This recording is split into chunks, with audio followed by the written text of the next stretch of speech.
What's going on, everyone? Welcome to another episode of the Morning After. And this time I don't got my Irish coffee with me, but boy, was it a stressful one. For you, that was a deflating one. For me, it was a stressful one. Um, I, I, I expected the game in Starkville to be tough. I didn't expect the game to look like that, but I expected it to be a dogfight nonetheless. That just wasn't the dogfight I was expecting. Um, I don't know, man. It's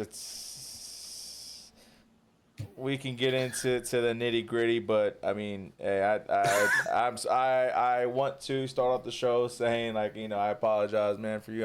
Not I did anything wrong, but I know how it feels, man. It doesn't feel good, especially with you losing at home. So I am sorry. Like I know we're rivals and whatnot. At the end of the day, I do, want to see you happy and your team Just win. losing Just like not that. not when you play us, man. So Is this the way? Is this like how you lose? It's just like, yeah. damn, man. So It's like, I'm sorry. It's kind of they just controlled the game from the beginning. To be honest. They kind of. I feel like especially when you score first, you for sure set the tone. And then not only when you score first, you got to stop on the first drive.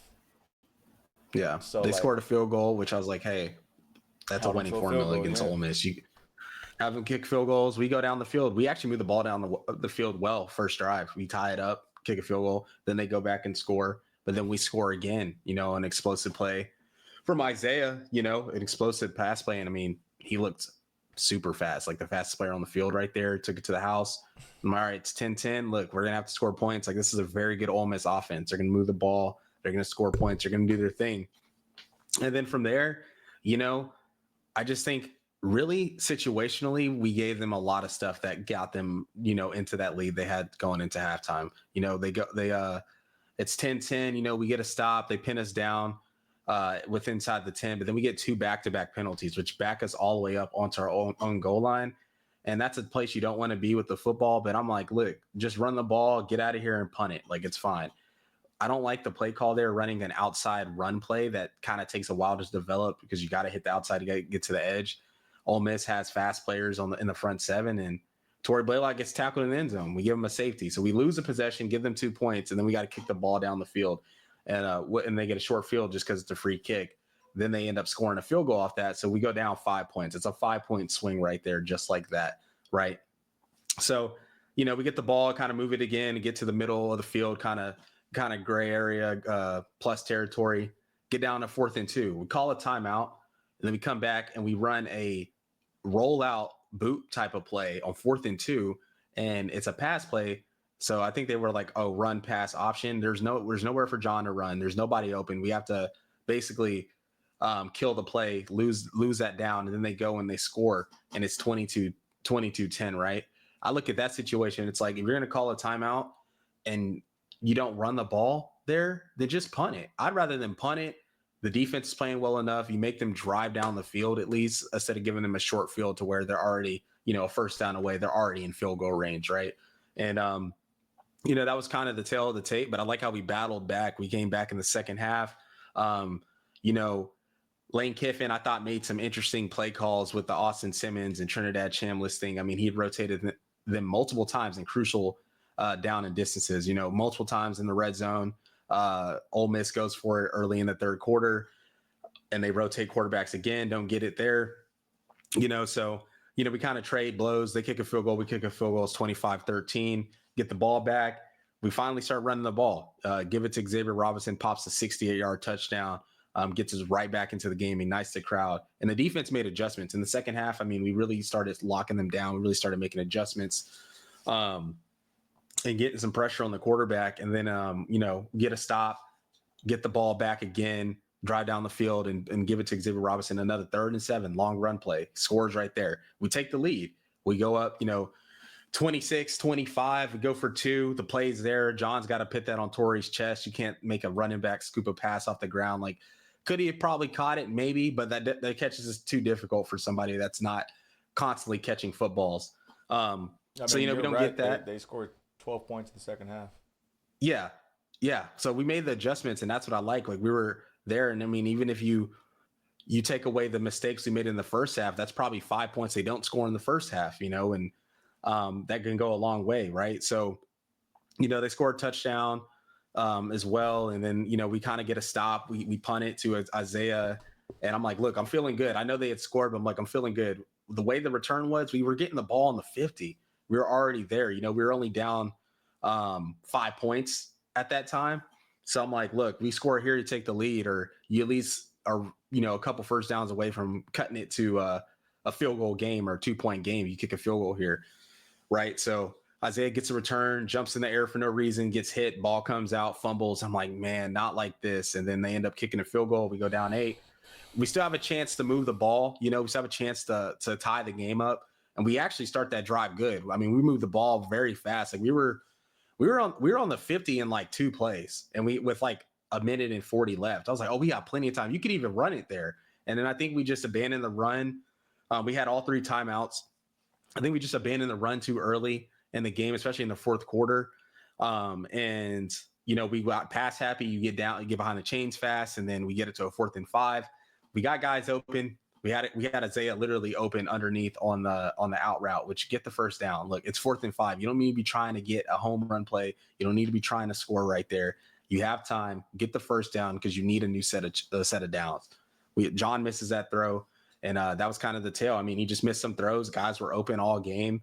That's kind of been what's been the story with John since he's came back off his injury. He's guys are open, the schemes well. And I think a lot of the fans are like, fire Arbuckle, this and that, fire BV, this and that. But when I look back at the tape and watch the game, listen, yes, it's the coaches' jobs to have their players prepared. But at the end of the day, when they're calling the right plays and players just aren't executing, like it has to fall down to the players too. Like they got to have some responsibility.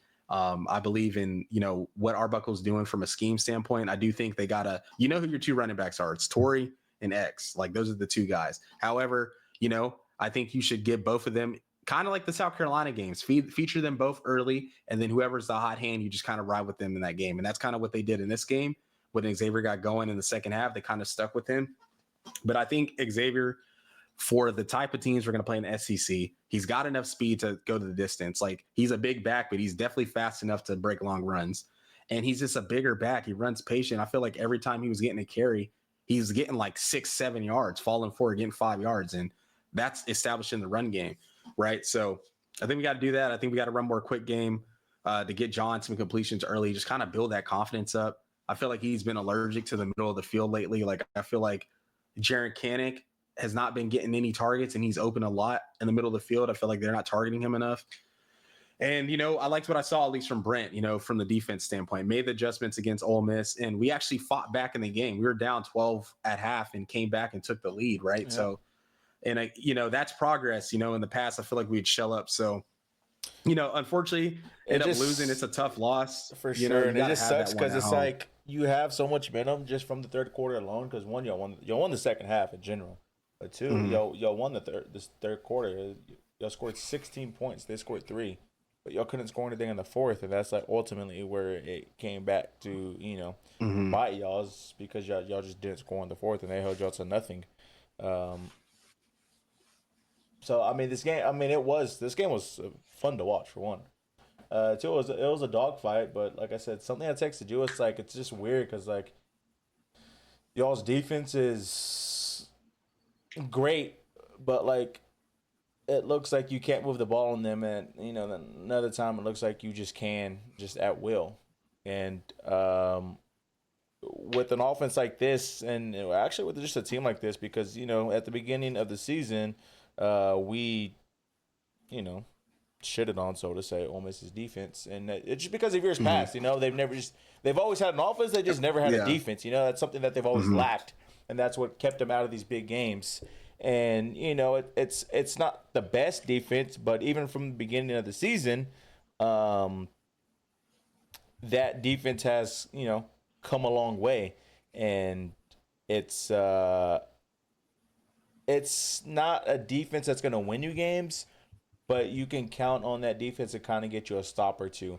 But you just offense has to capitalize on that, because that stop or two, you might not be able to depend on it being in a crucial moment. Like it's like with our defense or y'all's defense or Ohio State's defense, to where it's like we need to stop, go get it, and I'm like, okay, bet we'll get the stop right here. There is just kind of like throughout the game. But I mean, they look really good this year. In years past, I'm gonna say this is a game that they lost. I know that they did lose to Georgia. That was their first. That was Lane Kiffin's first road win against a ranked team since he's been at Ole Miss too. Yep. And then Trinidad Chambliss also went. That was a 6th straight game passing for 250. Yeah, three, which is crazy. Ran for 53. Yeah. And I mean, I don't know how many times he got sacked, but it was probably more. But we just got him once, and that was the problem. It's like similar to when we played Texas. A mobile quarterback, caused some problems. We got him in the 3rd and long plenty of times, and he converted with his legs. And even on the pass plays, get him in 3rd and long. They, get a first down. So it's like, they went 9 for 21 on 3rd downs, which isn't like crazy, but it's still like almost 50%. And that's, you really don't want to be there. You want to kind of have crazy a team when like you're not matching it. 40 or 30%. Yeah. Yeah, exactly. As an offense, like we weren't matching that. Yeah. I think we were, I don't know. We were like 30% or so. So it's only crazy when you're not matching it. It was kind of like the Texas game because he used his legs a lot, and one of the key plays, which is I think maybe the winning play, is when y'all got pressure on him and the pocket closed, but he just kind of scrambled out. He stayed in the pocket. He didn't like step up. He stepped to the side and then he stepped up, and he just he jumped up and like dumped the ball off to the tight end and scored a touchdown. But it was just stuff like that is where he was just like elusive in the pocket and able just to keep things going. But I mean, I know y'all lost, but shout out to him, man. And he balled out. He probably wasn't expecting this season at all. He knows the backup quarterback at Ole Miss. He just got to a bigger school, maybe got more money, and wasn't expecting this. Coming into the season, and things fell his way, and he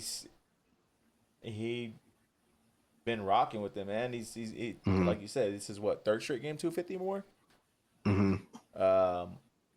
It's a sixth straight. Straight game. So ever since that's he's not been even a starter, including the running that he's doing. Yeah, he's thrown for 250 ever since he's been the starter. I feel like ever since he's been the starter, he's had like 300 all-purpose yards. Oh yeah. He's been going crazy. That's insane. Yeah, he's been going crazy. He's going to get himself drafted, like you said to me, over the weekend. Like, he's played himself into getting drafted. He's played himself into being, a quarterback. Like, obviously, I don't think he's going to be a first rounder or anything, but, I see him going like, late day 2, day 3 and getting a shot, right? I mean, he's a proven winner. He won 3 national titles at Ferris State at the D2 level. So he has a lot of experience in big games, rather it not being, obviously SEC, but I mean, it looks like he's fine. He's unfazed. He put up a lot of points on Georgia last week, and then, he put up a good offensive numbers against us this week. So, and right now, when you look at Ole Miss's schedule, they're pretty much a lock, I think, to make it to the playoff. Even at maybe Atlanta, right? If they went out, because they only play. They got Mississippi State, which will be tough in the Egg Bowl. They go there on the road. And then they got Florida and they got South Carolina, but they got both of them at home. Then they play like Samford. But like the thing is, I don't even know if it's a rivalry game, and I don't even know if it'll be tough just because, like, they've already experienced the worst environments on the road. Like, yeah, it's tough to play there, but like they should have won at Georgia. Really, they already went to Oklahoma and won. Like, so they've already proven that they can play on the road. Like, they put up basically 35 points apiece on the road. Like, on the road, that is a lot. So, like, they've already proven that they can play on the road, and no matter what the environment is. So I see them taking care of business, and I mean, like you said, they might be in Atlanta. I don't know. It's going to be tough, but maybe Georgia doesn't lose another one. I mean, Alabama too, but I can see in a weird way y'all beating Alabama. Like, we could beat them. I mean, LSU could somehow beat them. I don't think it's happening, but you just never know. You just never know. They got they have the team. I mean, they have the talent. You just never know. I mean, Bama almost lost this week to South Carolina, which we'll talk about, which South Carolina looked completely different from the team we played. You know, they looked more of like the team people thought they were going to be. Yeah. You know, so And that's I just mean, that's the SEC, man. That's before how it is. Pribula got hurt, you know, I thought A&M would probably lose that game, and now he's hurt. So now A&M has an easier game, so to Outside say. of y'all, yeah. And I mean, then they there's go to South Carolina. They go have South Carolina at home, which they should win. And then they play Sanford, and then they play us. So like that could be they might be a lock for the SEC championship. Yeah. They're a lock for the playoffs. Yeah. But I already said that they were gonna go. I just don't think they'll make a run. But they're a lock for the playoffs. But they also might be a lock for the SEC championship, which I think the SEC championship will kind of expose them because I don't see them beating Bama or Georgia. Yeah. Ole Miss, I could see them beating. I could see them beating, but I also can't at the same time because I can't see them getting in a shootout and winning a game. I mean, y'all still have a chance. I mean, y'all have one loss. Y'all need to talk about us, man. If y'all went out, you never know. You never know. I mean, you never know. We're not going to go, but we could definitely make it interesting because we went out. We'd have 2 losses. It'd be to y'all and to Ole Miss. But we would basically, like, we play Tennessee next week. That would eliminate whoever loses that game. Would eliminate them from the SEC championship, and then we play Alabama. You know, so it's like there's certain teams that could start like getting some losses that fall off that top of the list order. And obviously Alabama and Auburn play. That'll be a tough game regardless. Yeah. So it's in Auburn, so we'll see. So I guess on to us, man. Like I said, I knew it was going to be a dogfight, just wasn't expecting it this way. It's not an easy environment to play. If you watch Mississippi State in the past, they already beat Arizona State at home. They went toe-to-toe with Tennessee. Then they just went toe-to-toe with us. And they lost to Florida by 2. They lost to Florida by 2 on the road. Like this team, they're good. They just don't know how to win games. And like Cam has said, like that's a skill that you have to learn. That's a skill that you learn through coaching, like winning the game, closing out the game, which is something that Sark had to learn too. We that's how it was for us. Like we'd be in the lead and we'll just end up losing because we couldn't close out the game. And same thing for them. They've been in positions to win games. They've been in positions to kind of really be undefeated, I think. I mean, they got routed by A&M, so maybe not. But everything else, like the Tennessee game went into overtime. They could have won that game. They were winning. They just couldn't close it out. Got routed by A&M. The Florida game lost by 2 points, but I feel like that was that's a little different scenario just because Billy was getting fired. So the players probably kind of wanted to play for him a little bit. I don't know. It's kind of, I feel like it's always inevitable when a situation like that is happening that the team's going to win. And then they played us and it went into overtime. So like they wouldn't be undefeated, but they'd have 1 loss. So they're actually a good team. They just got to figure out how to close games out. But on to us. Hey man, it's been the same thing since the beginning, man. That old line is just. It just ain't it. It's just. I mean, there's just too many times where people come unblocked. Like I feel like even when we call for max protection, like it still just doesn't. We don't get it. Even if they rush 3 or whatever, they feel like they still get pressure. It's like even when they rush 3, it's like you watch it in a different angle, and it's like the linemen are guessing where to go. Yeah, it's like who to block. They like don't know like who to block. I feel like, and like it's I don't know, man. It's just been frustrating, and it just sucks because like I just don't know if they're legit that bad. I mean, I guess at this point they're legit that bad. But, like, it just looks like they don't practice. Because you don't see improvement. And, like, you do. I've seen improvement 2 games, twice. The Florida game second half, the Oklahoma game second half. Other than that, like, besides those games, there hasn't really been improvement. There was an improvement this game. Arch dealt with the same stuff in the second half. He just played his ass off. Really, ultimately, the fourth quarter. Yeah, because we didn't really do anything the third quarter. We didn't move the ball. But it's really just the fourth quarter. But like nothing changed. He just, made plays. But it's annoying. Like, why can we make play? Why can't we score 24 points in the fourth quarter? But we can't score 20 the first three quarters. Like, what's going on here? Um, couldn't run the ball. We had both our running backs in. CJ was in. Wisner was in. Couldn't really run the ball. But again, I think that just kind of comes from blocking. I think we have the running backs who run the ball. We just can't get blocks and there's no holes.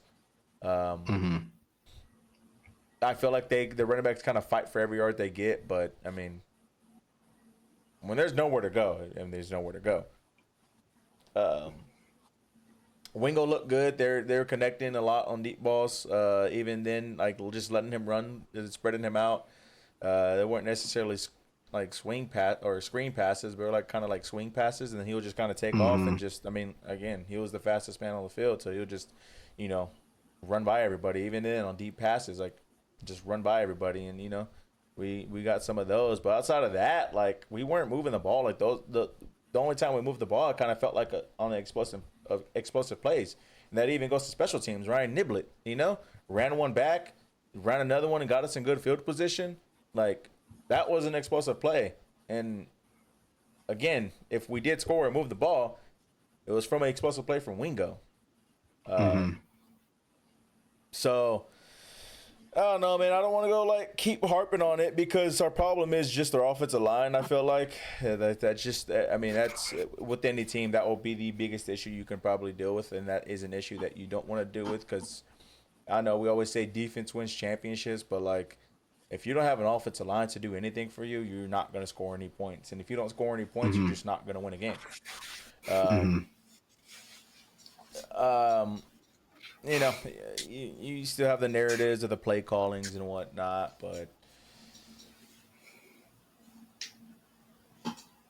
I don't know, man. I'm in a weird position with Sark. I don't know if you want to ask me any questions. We can. I'm in a weird position with him because I want to give him the benefit of the doubt of his play calling, but at the same time, it's what are we doing? But it's I want to give the benefit of the doubt. It's because we can't block, so we can't even run a play.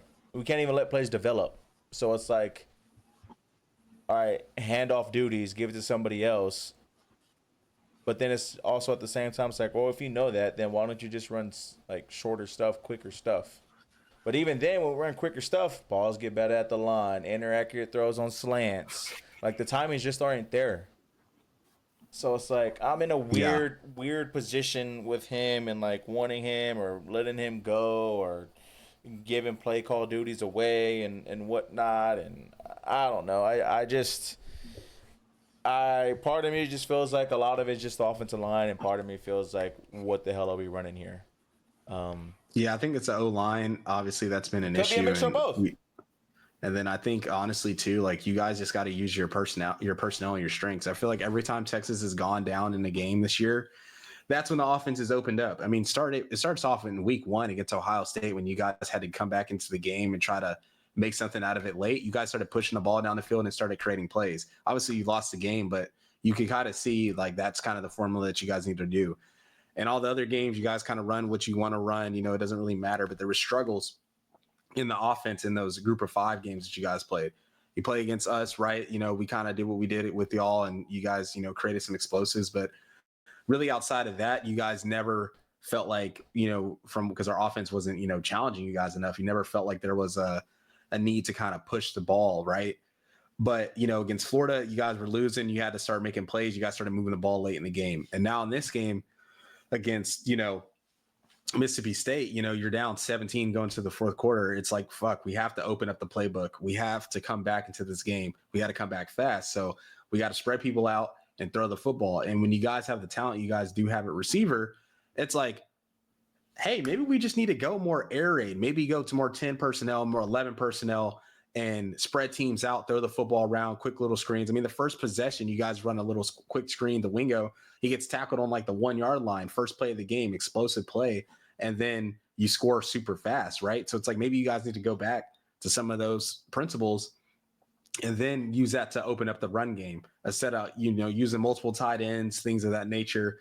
and also putting a lot of pressure on, y'all's offensive line. Because it's like, hey, we talk about it all the time. Quick pass game, little screen, little, slant, curl route, whatever, out route.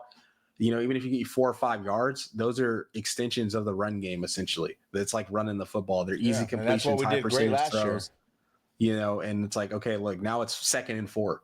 Okay, we can run at 2nd and 4. Our playbook's open. We can take a shot. We can get the first down. We can run it here. You can do a lot of different things to where the defense is like, they're not, pinning their ears back and just coming after you because it's, 3rd and 11, 3rd and 9, whatever the case may be. And then also, too, that report came out with Sark, right? They got leaked about him wanting to potentially take another job, was looking into the Titans and things of that nature. Did you see what he said after the game?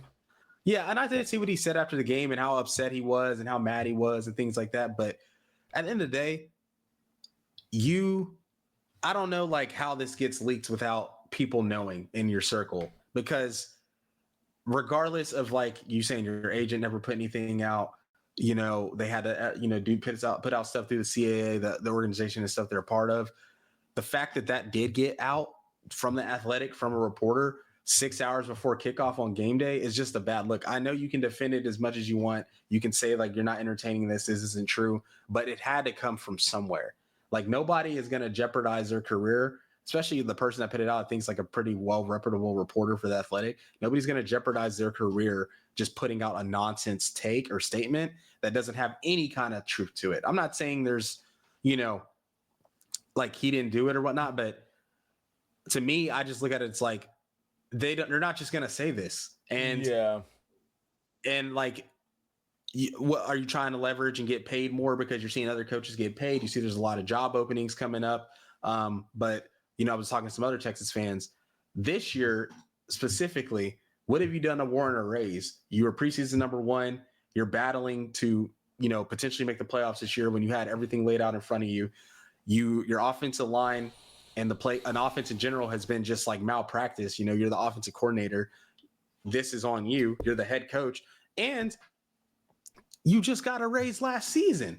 Well, so I guess you could say winning. I mean, he is winning technically. Yeah, he is winning, but like even then, it's like, man, like the last 2 weeks, obviously a win's a win. Like, win's a win. That's how you don't care how you win it. But the last 2 weeks, I mean, you go down to the wire against Kentucky, really should have lost. They went for it on 4th and goal. And then against Mississippi State, they blew a lead. They blew a 17-point lead. Obviously, y'all came back, but they still blew a lead in a game that you probably felt like you should have lost. These past 2 weeks have not felt like wins.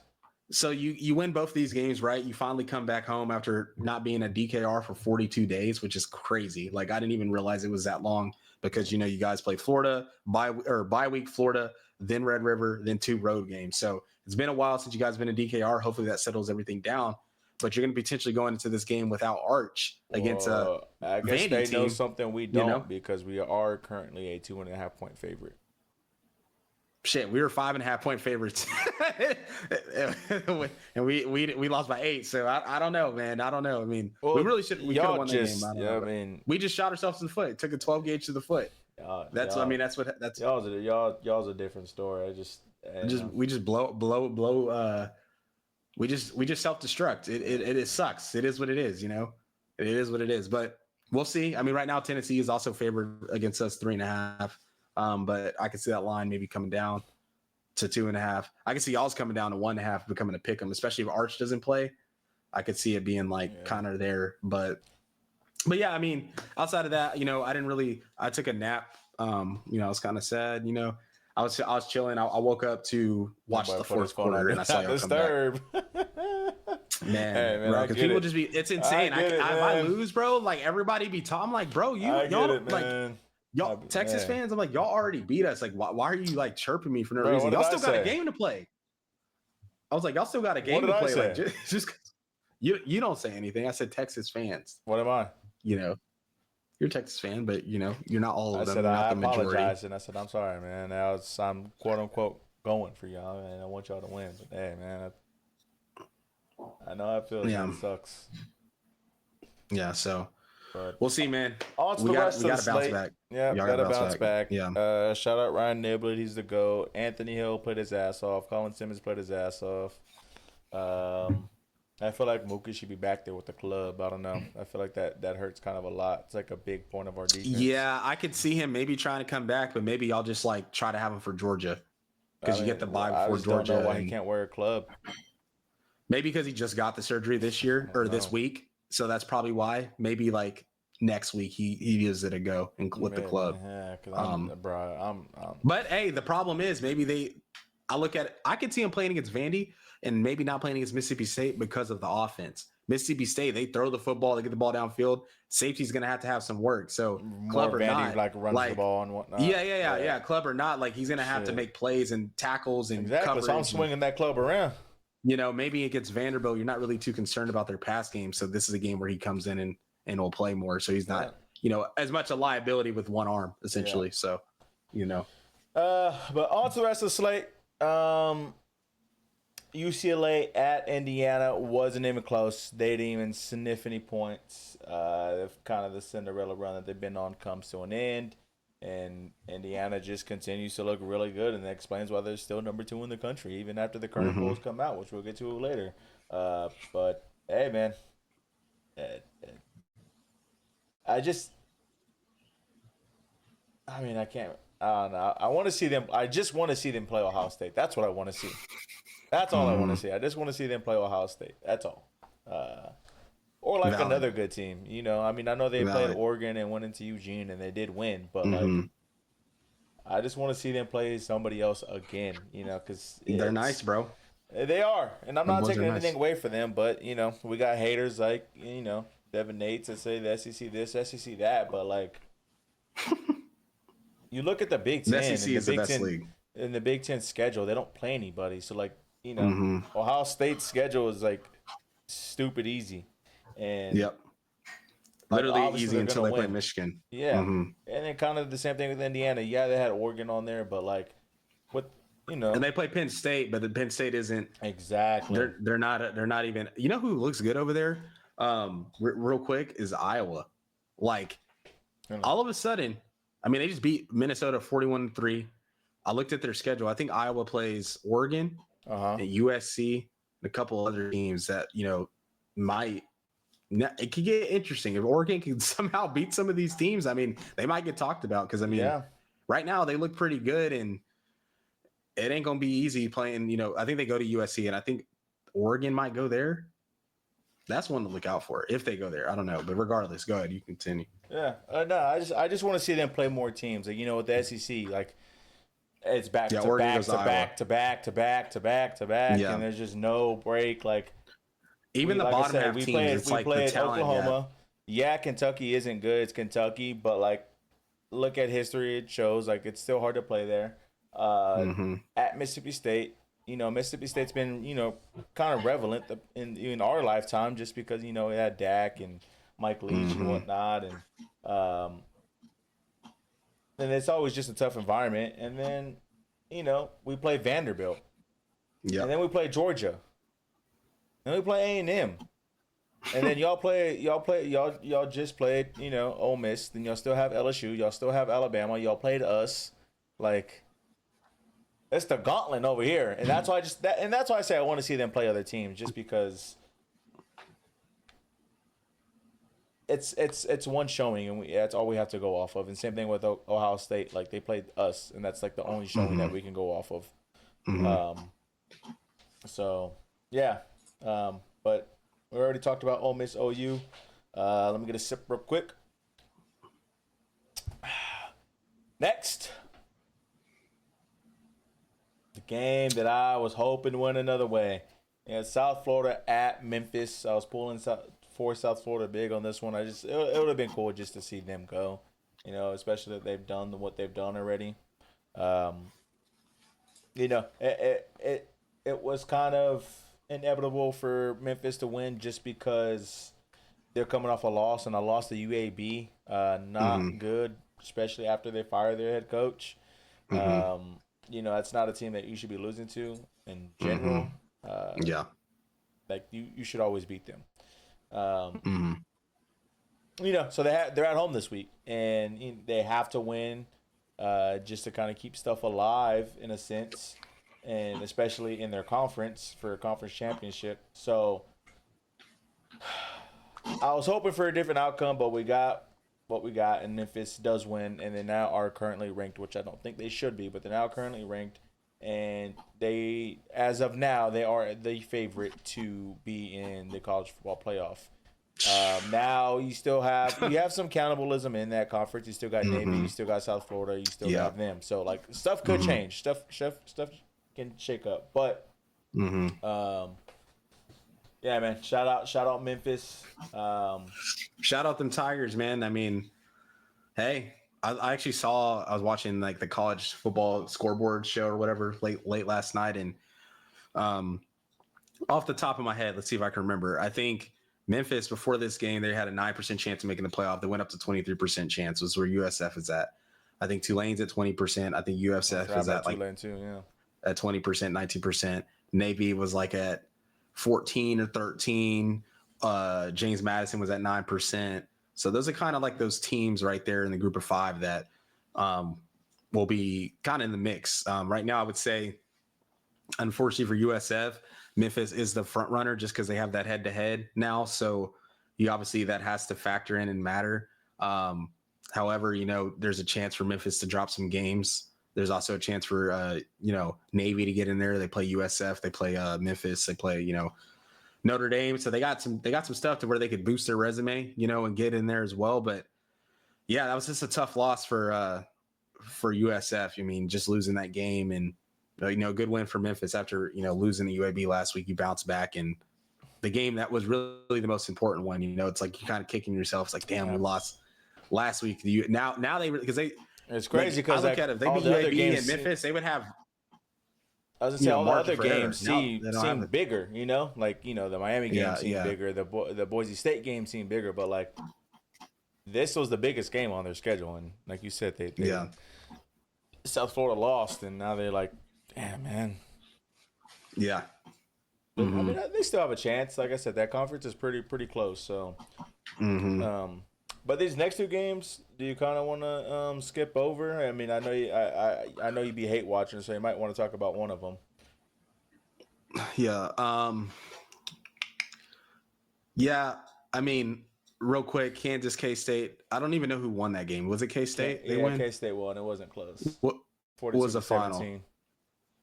Yeah, so K-State looks like they're getting back on track, I guess. Kansas, it's tough for them. It's a tough loss. But yeah, on the Auburn-Arkansas game, I mean, this game was kind of wild. Like, Arkansas kind of jumped out on them and, took the lead. Jackson Arnold got benched. Not too sure what it's going to look like for his career now at Auburn, but safe to say with Deuce Knight, because they didn't even play Deuce Knight, they played some other guy. Yeah, and he came in and Jeffrey they ended up getting something like that. Yeah, he ended up coming in. They ended up winning the game, and with Jackson getting benched, I'm like, okay, now you won this game. Hugh Freeze really probably will still get fired, I think, this year. And now, for Jackson, it's like he probably, for him, his best chances for him probably to, salvage his career would probably be going to the Big 12 or ACC, going to a place to where you can, start and play maybe lesser competition. But also, like I mentioned to you, the Pac-12. Yeah. Yeah, Kenai Walker picked him off, and it was a pick six, and that was kind of all she wrote. But yeah, it was a good win for Auburn. They got back on track. Finally got a win. They had been losing a lot of close games, so good for them to get a win. But tough to see that for Jackson, and not too sure what it looks like for him. Cam Coleman, I think, had a good day. He had a crazy catch early in the game from Jackson on the touchdown, and looked like how he should look. But yeah, going on to the Bama South Carolina game. I mean, this game was nuts. South Carolina looks like a completely different team, a team that did not look like the team we played last week. And, it was another tough spot for Alabama just because you have beaten all these good teams back to back to back. And then you go play a talented South Carolina team on the road in kind of a letdown spot. I mean, especially with them having a bye, you're kind of like, oh, you just cruise through this when we get to the bye. But, tough game. They got punched in the mouth early. South Carolina punched them in the mouth early. Bama responded, took the lead, but South Carolina, really should have won this game. I mean, they had a chance to win the game. They even got the ball back to run clock towards the end of the game. And then Lenore Sellers gets stripped, ball comes out, and Alabama ends up going on a go-ahead touchdown with Jeremy Bernard, and I like the way that they're using him on the offense. They're letting him get some carries. They're putting him in the backfield.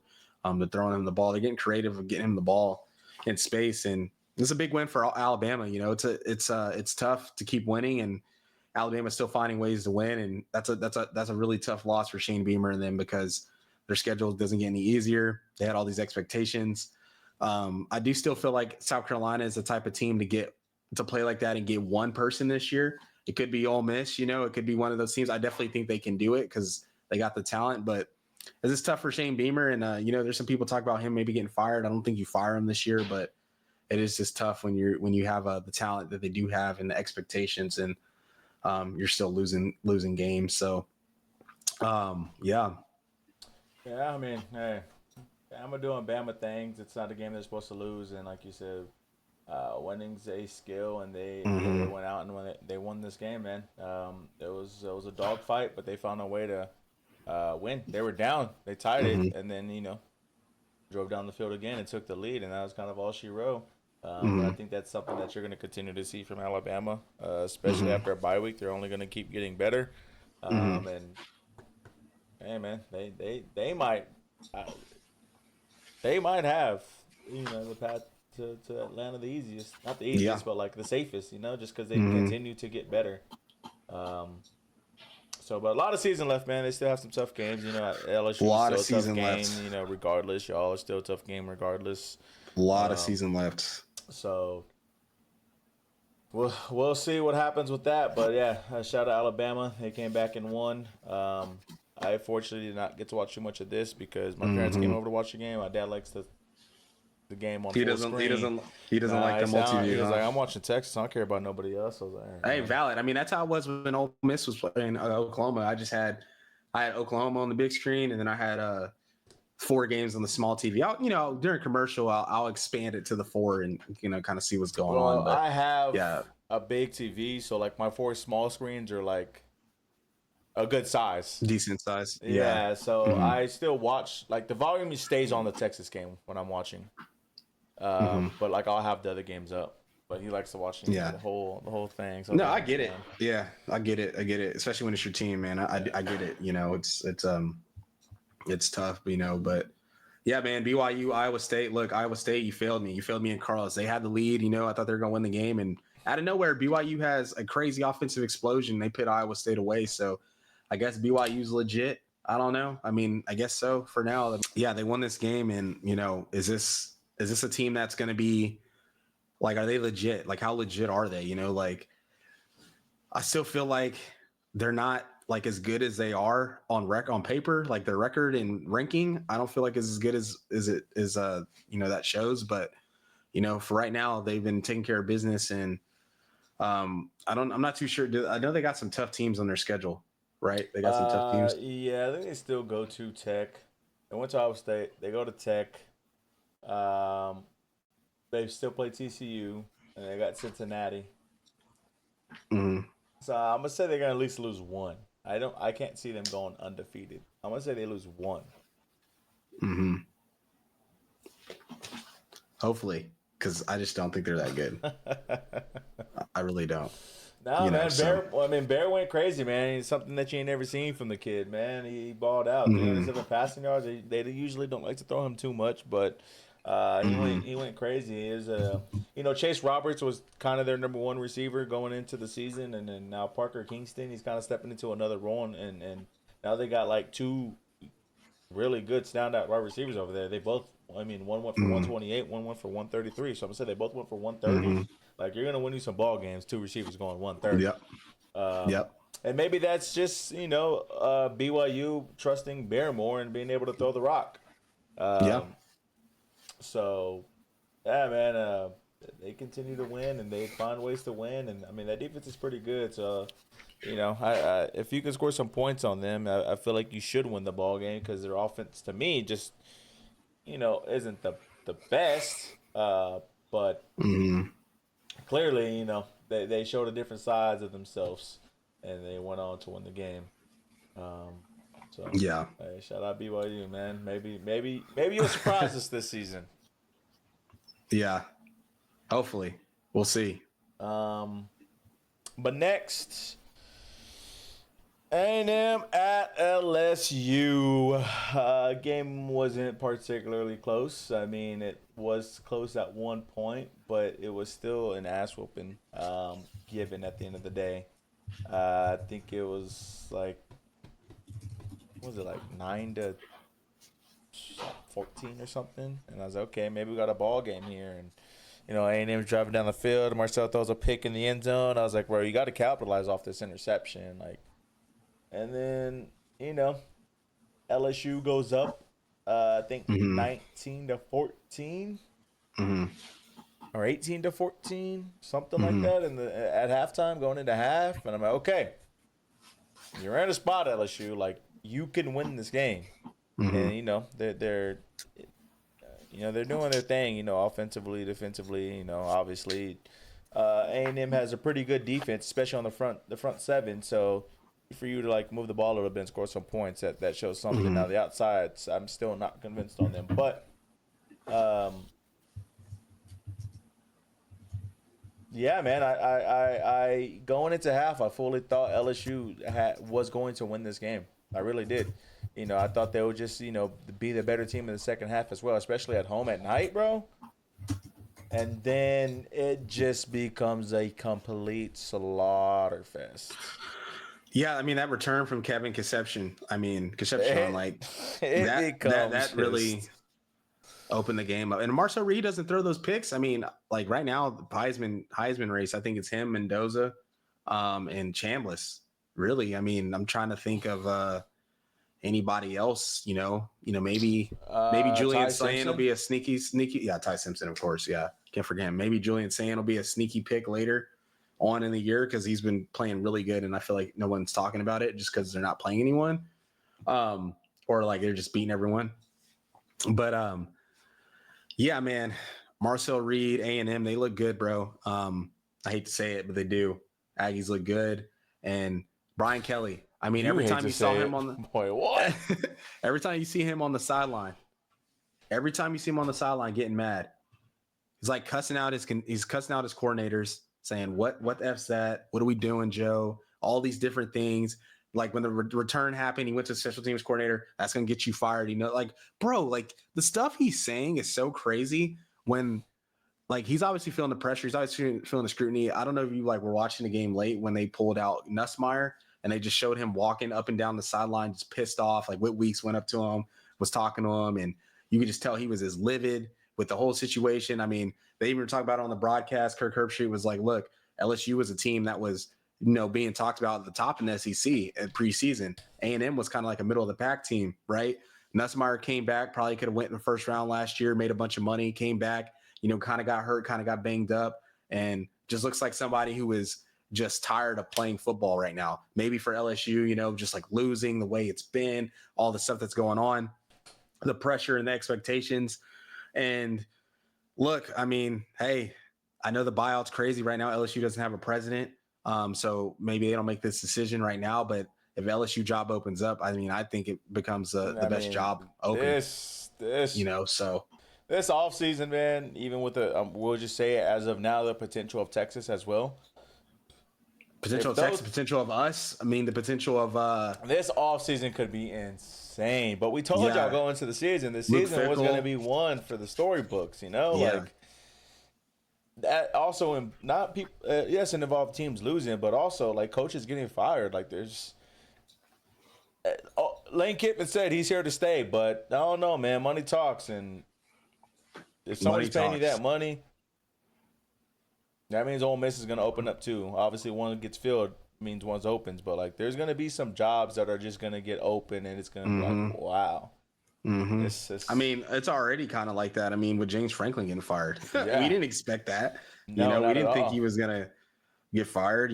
So it's like, Yeah. man, it's tough, bro. It's a really tough situation out here for these guys, and you hate to see it. You just do. You really hate to see it, and hopefully some of these guys, they can just figure it out. And right now with LSU, it's just not looking good, man. That's just a team that, I mean, every coach that's been there in our lifetime, Saban, Les Miles, Ed Ogeron have all won a national title at some point. And they all won it fast. I think the stat was like they all won a title within their first 4 years there. And Brian Kelly, while the defense wasn't what it is now, his first couple of years there, I mean, you had a team with Daniels, Brian Thomas, Neighbors, and then you even had last year's team and this year's team. And so you've had a ton of talent there to where the fact that you're not even making a playoff game or you've even gotten close. I think his first year there, they did go to the SEC championship because they lost to Georgia. Because that's when Jaden Daniels got hurt. It was Jaden Daniels' first year there. Is when he got hurt, and then that's when Nuss came in the game for a little bit. They ended up losing. So like they have that success, but like the expectation of LSU is like winning that game, winning the Natty, going to the Natty, going to the playoffs.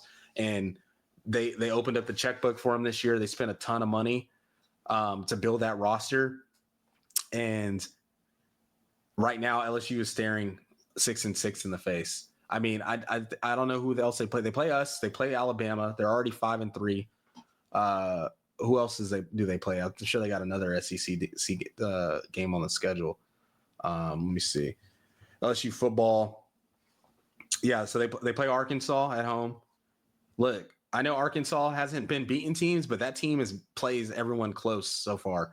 That could be a game where Arkansas could win. You lose to Arkansas, he's getting fired for sure. But they play. I think he should get fired regardless. Yeah, the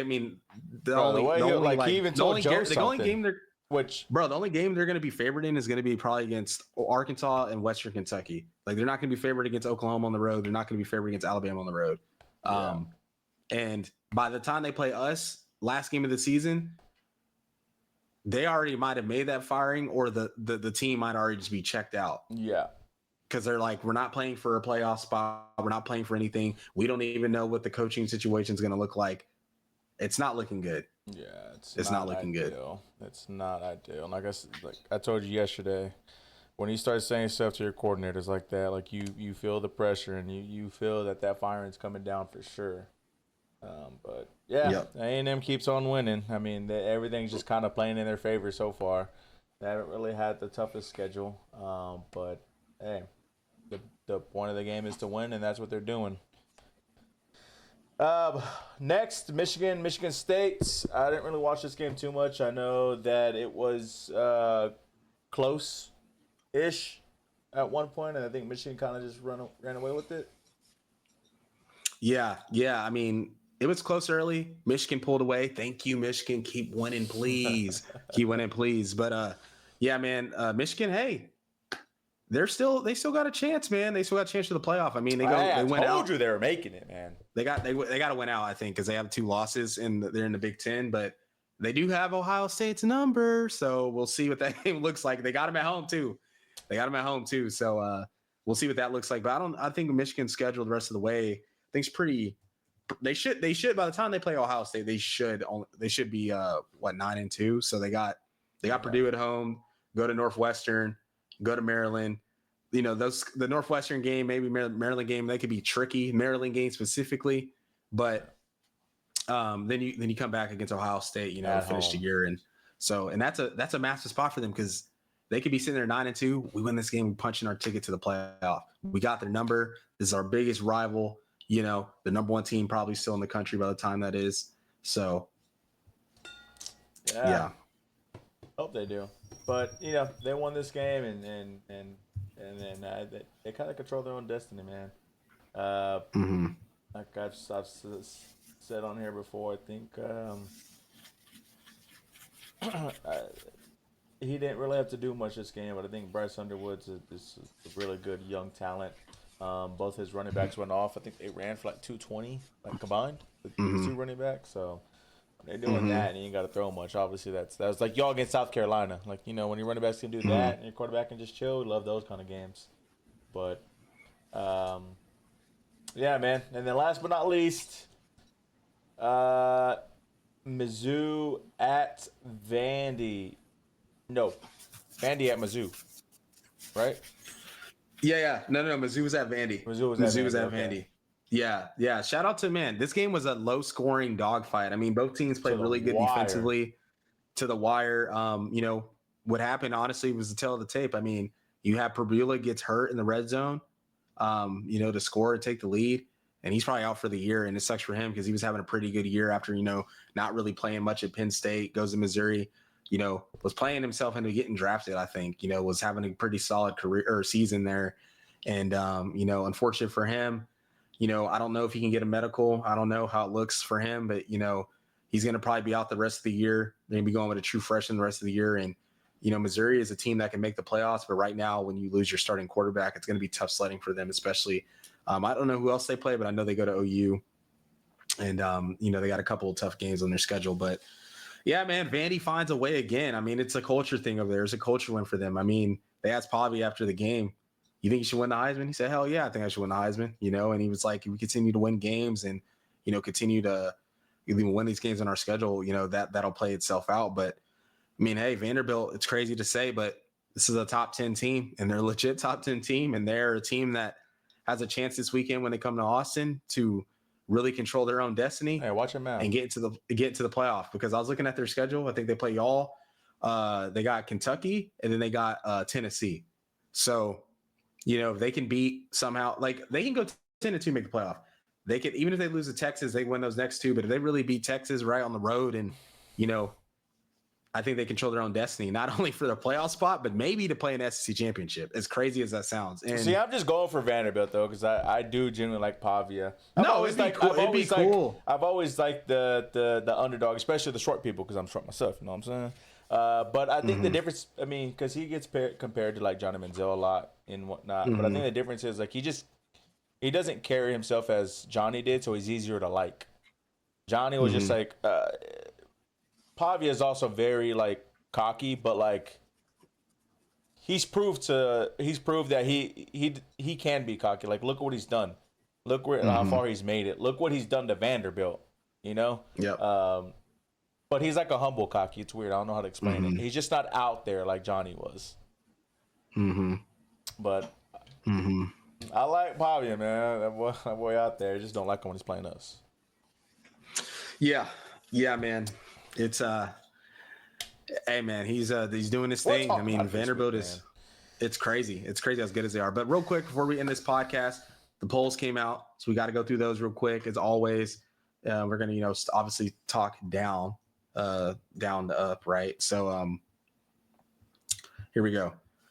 At number 25, Memphis, to get into the polls, right? Real quick before I talk about Memphis, I want to talk about I agree. I want to talk about a couple teams that aren't ranked, but they got votes. Navy, 86, Tulane, 59, Washington, 46, also Iowa at 27. I could see a case for Washington should be ranked. Unfortunately, they just got blown out the week before against Michigan, but they did blow out Illinois, a ranked team, at home. So, that's what that is. But, Memphis 25, Carlos doesn't think they should be ranked, but that's where they're at. Utah at 24, back into the top 25. USC at 23, Houston at 22, having a great year, a sneaky year. I don't think a lot of people are talking about Houston, but they're a legit playoff contender right now in the Big 12. I mean, their only loss is to Texas Tech, and they just beat Arizona State, who beat Tech on the road. So they're sitting there at 7-1, kind of controlling their destiny, maybe for a chance. Michigan at 21, keep winning, please. Texas, unfortunately, keep winning, but need you to lose, but keep winning because it's like we lost to y'all. But Texas at 20, Missouri, 19. They drop. They're I think unfortunately I could kind of see Texas being ahead of them, but Texas had some close wins. Yeah, I mean theoretically, if we're going off like how it should be, we should be ahead of y'all theoretically, in my opinion. But we also shouldn't be ranked. Yeah, I agree. Fucking Brees Hall, bro, going crazy, man. Oh my goodness. Good for me, but not good for me. Cincinnati at 17. Sneaky, man. I mean, game day's gonna be there this weekend. Utah versus Cincinnati. That'll be a fire game. It's a wow. It's just something you wouldn't 17. expect, Like it's not you wouldn't expect game day to be there with those two teams. That's why I was like, Louisville 16. Louisville 16. Virginia 15. Yeah, go ahead. Tennessee 14. Tech 13. Notre Dame 12. Hey man, they didn't find a way. No movement from them. They found a way. Bro, they huh, find a Cam? way. It's so annoying, bro. It's so annoying. They're not going to play anybody else the rest of the year. They're going to go to the playoff. It's so annoying. And they beat USC. Like, bro, like Navy or somebody, just get them out of there. But it's not going to happen. I know it's not going to happen. They're going to be a playoff team. It's stupid. It is what it is. Every year. BYU But 10. BYU 10. Miami 10. Both tied. Why Same is that, ranking. Cam? They both had the same amount of votes. However, I would probably just pick BYU at 10 and Miami at 11 just because they're undefeated. Like, just make it easy, I think, right? I think that should be the case, but here we are. But hey, Miami, I mean, they have that one loss to Louisville, which I guess is okay because they're ranked. But hey, whatever Miami was doing with those jerseys, never again. That was the worst shit I've seen in my life. Like the pants were the same color as the grass. Like it was awful. It was awful. It's like you're Miami. You don't need if you want to wear green, wear your alternate green jersey. Don't wear a camo jersey. It is what it is. At least they brought it against Stanford. Nobody was watching that game. Yeah. True. Vanderbilt 9, Virginia Tech or Georgia Tech 8. Ole Miss goes up one spot to 7, Oregon at 6. And there's not a lot of movement in the top, really in the top 6. Georgia stays at 5, Bama stays at 4, A&M's at 3. Indiana, they just dominated UCLA, so they're not going to move. And then Ohio State is clearly the number 1. But look at Indiana, man, 11 first place votes, kind of wild. So I mean, they think the fact that they think something. So hey, man, that's the top 25 poll. We're in the gauntlet right now, Oklahoma. Hopefully we can get a must-win game. Obviously, last week was a must-win. The last couple have been must-win, but this one really must-win. Get this win, get into the bye week, get prepared for Alabama. And, like I said, I think 9-3 could still get us in, but we have to beat Bama or Tennessee. You have to win those because one of those two. If you win both, I feel amazing. And then for us to go into the playoffs, we have to beat Vanderbilt, Georgia, A&M at 2 out of the 3. We're not gonna beat all 3, but we have to go 2 out of the 3 because those are 2 probably top 10 teams that we're gonna play. I think you got to beat. If we go 2 out of 3, I think you got to just win the home games. I think if you lose to Georgia on the road, people's like, okay, that is what it is. You're 9-3, but if you beat Vandy, who's ranked high right now, and you beat A&M, if they could keep winning, and they're like. A&M could potentially be number 1. Game, so yeah, they could be potentially number 1 when you play them. I doubt it, but like it's possible. They'll be in the top 4, which is still good. Yeah, So we just have to go 2 out of 3. Doesn't matter how, just go 2 out of the 3. That's 100%. The way for us to make it. Do I want us to make it? Absolutely not. I don't think we deserve it. I want to make it. Y'all deserve it more than we do. Look the way we look. I just want to make it, man, and just never know, man. You can get on a run. I think your team. I think both of our teams are talented enough to figure it out. Defensively, yes, to figure it out. Offensively, even offensively, not with the line that we have, bro. Yeah, not with the line that we have. Yeah, that's true. That's just where that's all it is for me. And that's all it's been all season for me is the line. Like with the line that we have, no man. You guys do match up well with Vandy though, so I think the way they play falls great for y'all defensively. We'll see. We'll see. Man, that's the type of that might be obvious Heisman moment in Austin. Oh, maybe me and Carlos are at this game. I don't know. I mean, we've been talking about it to be Carlos's birthday. Big time game. You also play at 11. I'm like, yes. Y'all play at 11. We play at night. The Barretts are good luck for me when I'm watching big time games here at night. So, fingers crossed, man. Y'all take care of business. We take care of business. It's a good weekend. We got Tennessee, Knoxville, night game, 6:30. Hey, might be some Sooner magic. What's your gonna be? Huh? We're due for some Sooner magic. It might be another Baker Mayfield type of. I need Baker Mayfield to just get on the phone with him and be like, "Look, this is what it takes. I did it in Knoxville. I did it in Columbus. Sooner magic. Guys are open. He's not. See Baker. See him. He needs another year. I think those comparisons have gone away, man. Yeah, he's coming back though. Senior, he'll come back. I think he's really got. I think he's got 2 more years eligibility. So shoot. I mean, hey, it might be Baker-esque, right? Baker's just come back, play all the way through, make it to the playoffs this year, like we did with Baker the first year. Lost to Clemson. Baker kind of had his ups and downs. The next year missed the playoffs, and last year was his year. No. So you never know. No, I You never know. know. Baker's Hey, Baker's Baker is different. yes, Baker's But different. That's what I'm trying to say. Baker is different. The improvements though, no turnovers from Mateer. Guys are open. Get him some easy completions, and start Xavier Robinson and run the ball. He needs 20 carries this game. 20. Get him the ball early and often, and we got to get some turnovers. Aguilar gonna throw the ball, and he ain't mobile. We can get sacks on that man. Hey man, Simple. the game seems simple, doesn't it? Just block. It does seem simple. Just run the ball.